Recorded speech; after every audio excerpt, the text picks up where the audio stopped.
যে কথাগুলো বলেছে সেই জায়গা থেকেই আমি শুরু করি। তো সালাউদ্দিন ভাইয়ের প্রতি অত্যন্ত শ্রদ্ধা রেখে আমি প্রথমেই বলছি, উনি যে কয়েকটা দাবির কথা বললেন খুবই স্পষ্ট ভাষায়, আমার কাছে মনে হয়েছে সেগুলা ডকুমেন্ট দ্বারা সাপোর্টেড না। খুবই স্পষ্ট ভাষায় উনি বলার চেষ্টা করেছে যে তারেক রহমান ডিরেক্ট ইন্ধন যোগাচ্ছে।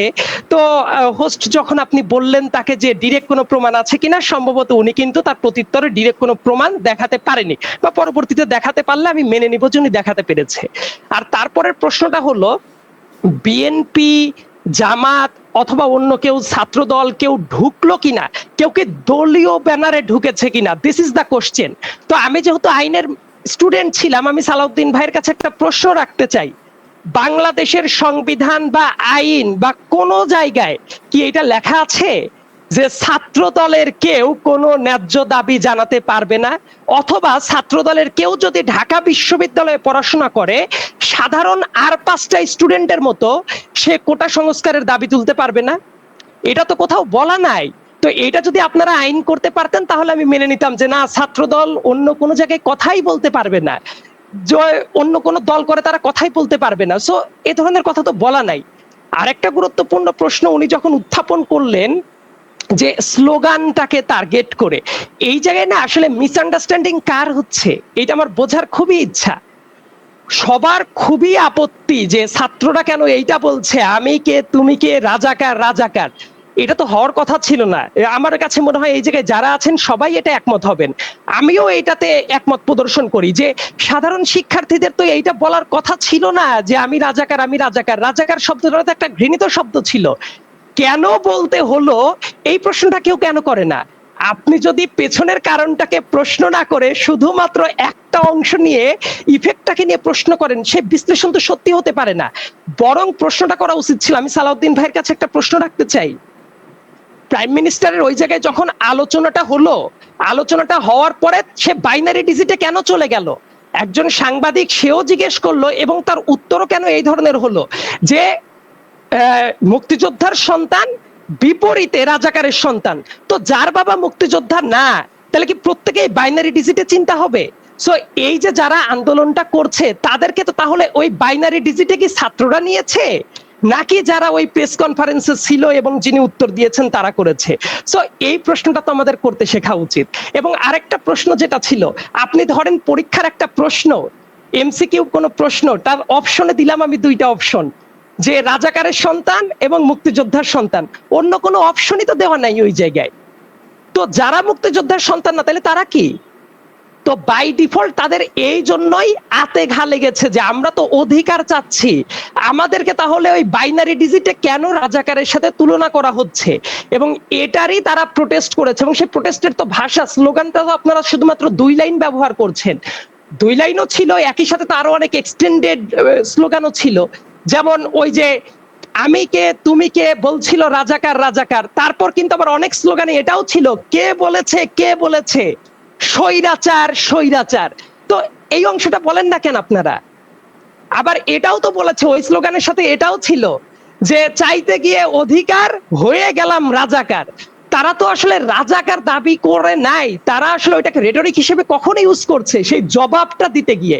আপনি যদি সেই প্রশ্নটাকে অ্যাভয়েড করে যান, প্রেক্ষাপটকে অ্যাভয়েড করে যান, শুধুমাত্র এইটাকেই আপনি পিনস করেন যে রাজাকার বলেছে, এই দাবি তো সঠিক না। কাজেই এই অন্যায্য একটা দাবি যদি ছাত্রদের উপরে চাপিয়ে দেওয়া হয় যে তারা নিজেদেরকে রাজাকার দাবি করছে, এই দাবিটা সঠিক না। প্রেক্ষাপটকে প্রশ্ন করতে আমাদের শেখা উচিত। এবং আরেকটা গুরুত্বপূর্ণ প্রশ্ন সালাউদ্দিন ভাই আলোচনা করেছেন এবং একই সাথে অ্যাডভোকেট মামুন মাহবুব ভাই আলোচনা করেছেন আইনের যেটা বোঝাপড়া। আমি একটু পিওরলি সংবিধান থেকে কথা বলি। সালাউদ্দিন ভাই, আমি সংবিধানের একদম আর্টিকেল ধরে ধরে আমি কোট করছি, এবং আমি আসলে কোন আইনের ভেতর থেকে কথা বলার চেষ্টা করি। আমাদের যে সংবিধান আছে, সংবিধানের আর্টিকেল 19 যদি খোলেন, আমাদের যে সংবিধান আছে, সংবিধানের যদি আর্টিকেল 28 খোলেন 1 এবং আর্টিকেল 29 এর 1 যদি আপনারা খোলেন, খুবই স্পেসিফিক্যালি দেখতে পারবেন এইগুলো নোশন হইলো রাষ্ট্র কারো উপরে বৈষম্য করতে পারে না কোন সুযোগ সুবিধার ক্ষেত্রে। তো quota system itself in violation of this constitutional rights. Yes, কোটারও দরকার আছে। যেমন আমি কিন্তু কখনোই বলি না যে 100% কোটা বিলোপ করতে হবে, এটা যৌক্তিক হতে পারে না। আমাদের দেশে মাইনরিটি এমন একটা পোর্শন আছে, মার্জিনালিজড এমন একটা গ্রুপ আছে, তাদের জন্য কিন্তু কোটাটা দরকার আছে। এটা আশা করি সালাউদ্দিন ভাই স্বীকার করবেন, অ্যাডভোকেট মামুন ভাই তিনিও বলেছেন, এবং এটা কিন্তু আমিও স্বীকার করি। কিন্তু প্রবলেমটা হলো যৌক্তিকভাবে সংস্কার করা। দেখেন 2018 সালে যখন স্টুডেন্টরা আন্দোলন করেছিল, তাদের ভাষ্যটাও ছিল যৌক্তিকভাবে সংস্কার করতে চাই। 2024 সালে যখন বলছে, তাদের ভাষ্য এখনো যৌক্তিকভাবে সংস্কার করার কথা। তো এই ব্যাপারটা যে পলিসি ডিসিশন, আমাদের সংবিধানের দিকে যদি তাকান, তাহলে কোটা রাখা যাবে কিনা এটারও কিন্তু বেসিসটা আমাদের সংবিধানের ভেতরেই আছে। এবং সেই জায়গাটা কোথায় জানেন? আমি যদি বলি 28-4 কনস্টিটিউশন একটু খুলে দেখবেন, আমি যেহেতু লয়ের মানুষ, একদম রেফারেন্স ধরে ধরে আমি কথা বলছি। সংবিধান 28-4 যদি খুলেন, এই আলোচনাগুলো আশা করি সৈয়দ মামুন ভাই খুব ভালো বুঝবেন। তো ওই জায়গায় কিন্তু নারী এবং শিশুর পাশাপাশি অনগ্রসর অংশের জন্য বিশেষ সুবিধা ব্যবহার করার কথা ছিল। একই সাথে 29-3 ক। জি জি, আপনাকে সরি আমি ইন্টারভিউ, আপনি তো জি জি জি, শিওর। আপনি আমার বিশ্ববিদ্যালয়ের ছোট আইনের ছাত্র, আপনার শ্রদ্ধা রেখে বলছি।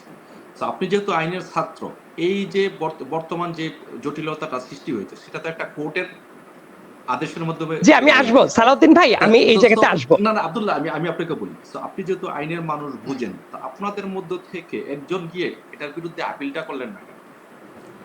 আচ্ছা, আমি সেই আলোচনায় আসছি সালাউদ্দিন ভাই, আমি ওই জায়গাতে আসবো। আপিল করতেন, আপিলের রেজাল্ট পর্যন্ত, তাহলে তো আজকে এই সহিংসতাটা হয়। সালাউদ্দিন ভাই, আমি আসবো ওই জায়গাতে, বলেছিলাম ওনাকে এই প্রশ্নটা শুরুতেই বলেছি। আমি আসবো সালাউদ্দিন ভাই এই জায়গাতে। আপনি যে আপিলের কথা বলছেন, আইন আদালত কিভাবে কাজ করে, আমি যতটা আন্ডারস্ট্যান্ডিং আছে সেই আলোচনাতে আসবো।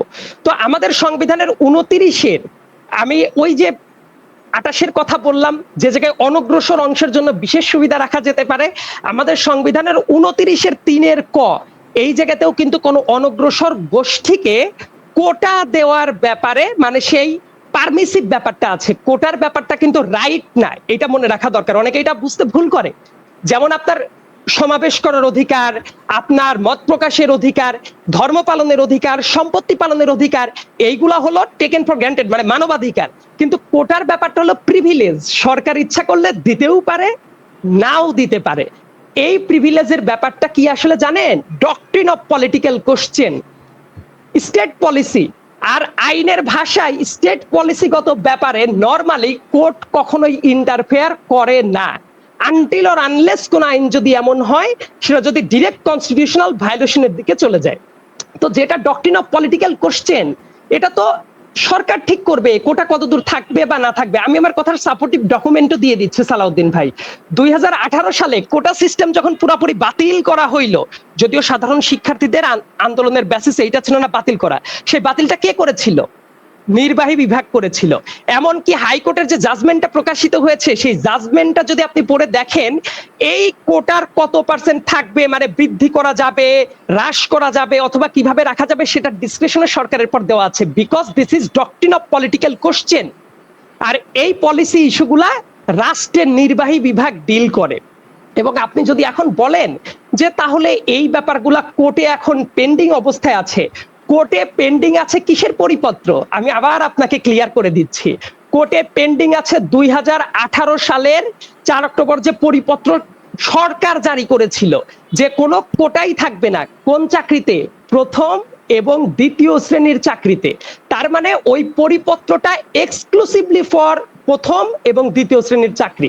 কিন্তু বর্তমান ছাত্ররা যখন আন্দোলনটা করছে, তারা কিন্তু বারবার করে বলছে তাদের দাবিটা হাইকোর্টের ওই পরিপত্র কেন্দ্রিক না, তাদের দাবিটা নির্বাহী বিভাগের কাছে, এবং এবারের দাবিটা প্রথম শ্রেণী এবং দ্বিতীয় শ্রেণীর চাকরি না। তারা যেটা চাচ্ছে, প্রথম শ্রেণী, দ্বিতীয় শ্রেণী, তৃতীয়, চতুর্থ প্রত্যেকটা শ্রেণীর চাকরিতে বৈষম্যমূলক কোটা প্রত্যাহার করার জন্য। তার মানে তাদের দাবি তো 2018 সালের পরিপত্র, যেটা নিয়ে আদালতে মামলা বিচারাধীন আছে, সেটা তাদের কনসার্নের ম্যাটার না।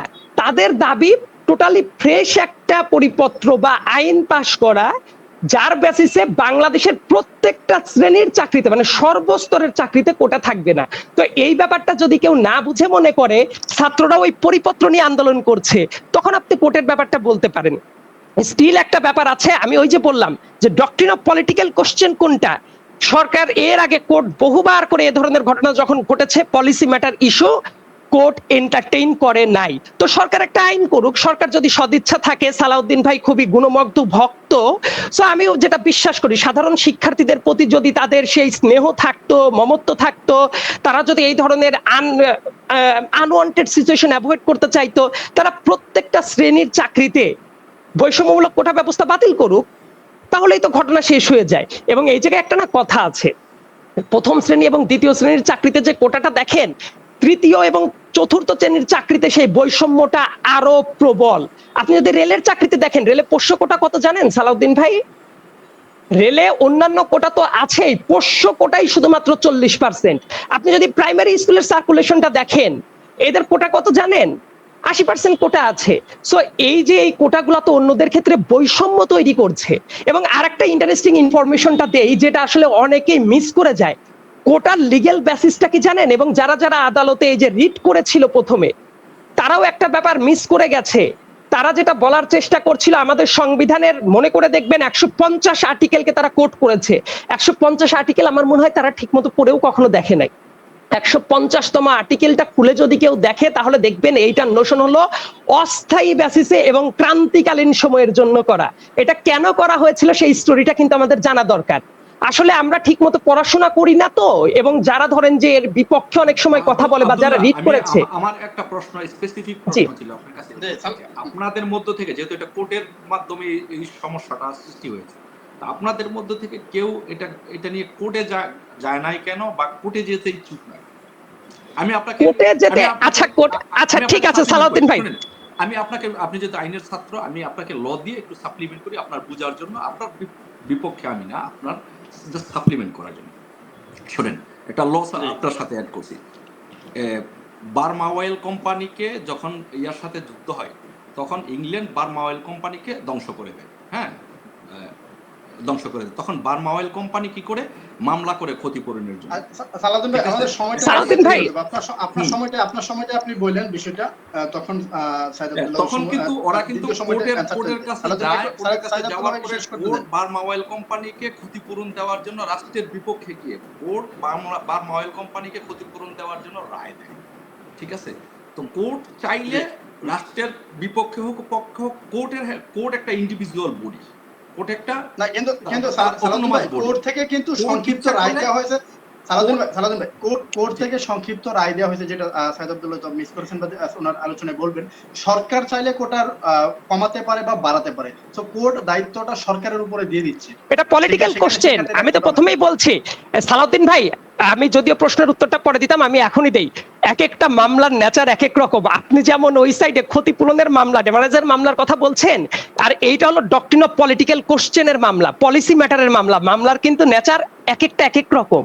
সো আপনি ওই ব্যাপারটা আশা করি একটু মিস করে গেছেন। যে আমি যেটা কথা বলছি, আমি যেটা কথা বলছি সালাউদ্দিন ভাই, আমি যেটা কথা বলছি, কোর্টের অনেকগুলো ব্যাপার আছে। এমনকি একটা রায়ের ভেতরে অনেক ক্ষেত্রে অনেক ব্যাপার থাকে, যেমন কোনটা আমাদের রেশিও ডেসিডেন্ডি আর কোনটা অবিটার দিকটা, অনেকেই এটা তালগোল পাকিয়ে ফেলে। মনে করে একটা কোর্ট রায়ের ভেতরে যা বলছে তার সবই বোধহয় বাইন্ডিং, কিন্তু একটা রায়ের ভেতরে অবিটার দিকটা নামের একটা জিনিস থাকে, একটা রায়ের ভেতরেও মানে আপনি রেশিও ডেসিডেন্ডি থাকে। সো এই ব্যাপারগুলো আলোচনায় বোঝা দরকার। এবং আমি আপনাকে বলি, আপনি যে ধরনের ওই যে ড্যামেজের মামলার কথা বলছেন, আমি যে মামলাটার কথা বলছি স্পেসিফিক্যালি, এটা ডক্ট্রিন অফ পলিটিক্যাল কোশ্চেন এবং স্টেট পলিসির ম্যাটার, যেটা ডিসাইডিং ফ্যাক্টর অ্যাবসলিউটলি গভর্নমেন্টের হাতে। তো যাই হোক, আমি ওই প্রশ্নের আলোচনায় আপনাকে পরে আসবো। আমি যে আলোচনাটা করছিলাম সেটা সবার জন্য একটু কাজে লাগবে। সো এই যে কোটা সিস্টেম যখন আনা হয়েছিল সালাউদ্দিন ভাই, 1972 সালের 16 ডিসেম্বর থেকে আমাদের সংবিধান যেটা আছে সেটা কার্যকারিতা লাভ করে। বঙ্গবন্ধুর সময়ে এই কোটার ভিত্তিতে যখন প্রথম সার্কুলেশনের নিয়োগটা হয়, সেটা ছিল 1972 সালের সেপ্টেম্বর মাসে। এই কারণে যে মুহূর্তে এই যে কোটাটা নিয়ে আসা হলো 1972 সালের সেপ্টেম্বর মাসে, এইটা যাতে কনস্টিটিউশন যখন চালু হওয়ার পরে এইটাকে যাতে কেউ আদালতে বা কোশ্চেন না তুলতে পারে, এই নিয়োগগুলো যাতে বাতিল করার জন্য আপিল না করতে পারে, এই জন্য 150টাকে নিয়ে আসা হয়েছিল, যে সংবিধানের 4th শিডিউলটাকে এনেক্ট করার জন্য। তো সেটা কি ক্রান্তিকালীন, সেটা কি টেম্পোরারি বেসিসে, এবং সেটার ইন্টারিম রিক্রুটমেন্ট রুল ছিল তার নাম। স্বাধীনতার 54 বছর পরেও কি আপনি ইন্টারিম মানে অন্তর্বর্তীকালীন অস্থায়ী বেসিসের দিকে আগাতে থাকবেন? এবং আপনি যে কোর্টের কথাটা বললেন, আমি তো বারবার করে বলছি, কোর্টের যে ব্যাপারটা পেন্ডিং আছে সেটা হলো 2018 সালের পরিপত্রকে নিয়ে। ছাত্রদের দাবির ব্যাপারটা 2018 সালের পরিপত্র কেন্দ্রিক না, ছাত্রদের দাবি স্পেসিফিক্যালি স্টেট পলিসির আদলে তারা সরকারের কাছে চাচ্ছে তারা একটা নতুন পরিপত্র করে যে প্রত্যেকটা গ্রেডের চাকরি সর্বজনীনভাবে বৈষম্যমূলক কোটার মানে সংস্কার করার জন্য। সো দুইটার কিন্তু পার্থক্য আছে এবং এই কারণেই ছাত্ররা কিন্তু এখনো মাঠ ছেড়ে যাচ্ছে না বা তাদের জন্য যে দাবিটা আছে সেই দাবিটা তারা এখনো প্রকাশ করে যাচ্ছে। জি, ধন্যবাদ জনাব সাইদ আব্দুল্লাহ। দ্বিতীয় পর্যায়ে আসবো আবারও জনাব